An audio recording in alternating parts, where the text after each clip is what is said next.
बिस्मिल्लाहिर्रहमानिर्रहीम। मोहतरम नाजरीन, अस्सलामु अलैकुम वरहमतुल्लाहि वबरकातुहू। मोहतरम नाजरीन, आज की वीडियो के अंदर मैं आपके सामने एक मुआशरे की अहम चीज़ें ज़िक्र करूँगा जो हमारे मुआशरे के अंदर जो लोग पढ़े लिखे हैं उनको तो पता होता है, लेकिन जो लोग इस शरम और मौलवी के साथ नहीं जुड़ते उन लोगों को इस बात का ज़रा भी इल्म नहीं है।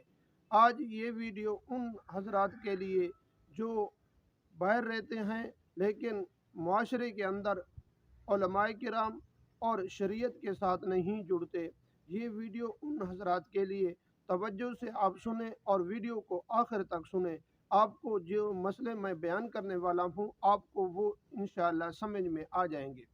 वीडियो को शुरू करने से पहले अगर आप हमारे यूट्यूब चैनल पर नए आए हुए हैं तो आप हमारे चैनल को सब्सक्राइब करें और साथ ही बेल आइकन को प्रेस कर दें। इस तरह की वीडियो का नोटिफिकेशन आप तक पहुंचता रहे। और अगर आप हमारे यूट्यूब चैनल पर नए आए हुए हैं या पहले से आप देखते हैं, कमेंट के अंदर अपना नाम ज़रूर लिखें। मोहतरम नाजरीन, मुआशरे में अपनी बहन और बेटी का निकाह तो करते हैं लेकिन सब बातें मौलवी पर छोड़ देते हैं और उलमाए किराम उन बातों का उसी वक्त ज़िक्र तो कर देते हैं, बाद में वो उससे पूछते भी नहीं हैं कि क्या आपने मुआशरे में ये चीज़ें जो पाई जाती हैं जो फ़र्ज़ हैं या वाजिब हैं या सुन्नत हैं निकाह के अंदर, क्या आपने ये चीज़ें की हैं या नहीं की।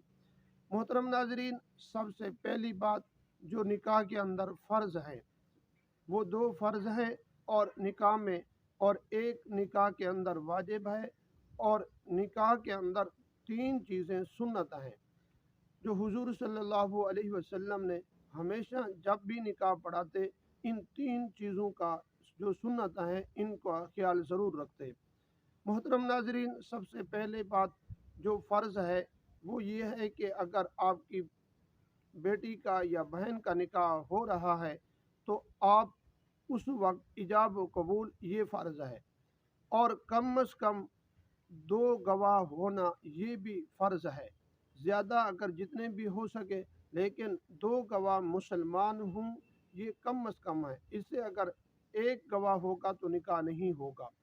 मोहतरम नाजरीन, अगर वाजिब कौन से हैं कि निकाह के अंदर जो हक मार तय हुआ है इसका देना ये वाजिब है, और तीन सुन्नत हैं। पहली सुन्नत खुतबा पढ़ना, ये भी हुजूर सल्लल्लाहु अलैहि वसल्लम इस पर हमेशगी फरमाई, और निकाह के अंदर खुतबा पढ़ना ये सुन्नत है। और उसके बाद हुजूर सल्लल्लाहु अलैहि वसल्लम ने छुआरे बांटे हैं, ये भी सुन्नत है। और तीसरी जो सुन्नत है वो दावत वलीमा है, चाहे आप एक देग पकाकर दावत वलीमा कर दें या आप पूरे जहान को बुलाकर दावत वलीमा कर दें, आप आपके इस्तिताअत के मुताबिक है। जिस तरह आप दावत वलीमा कर सकते हैं उस तरह आप कर लें। मोहतरम नाजरीन, मैं दुआ करता हूँ कि आपको ये वीडियो समझ में आई होगी, आप इस पर ज़रूर अमल करें और अपने दोस्तों की तरफ भी शेयर ज़रूर करें, सबको इन बातों का इल्म हो जाए।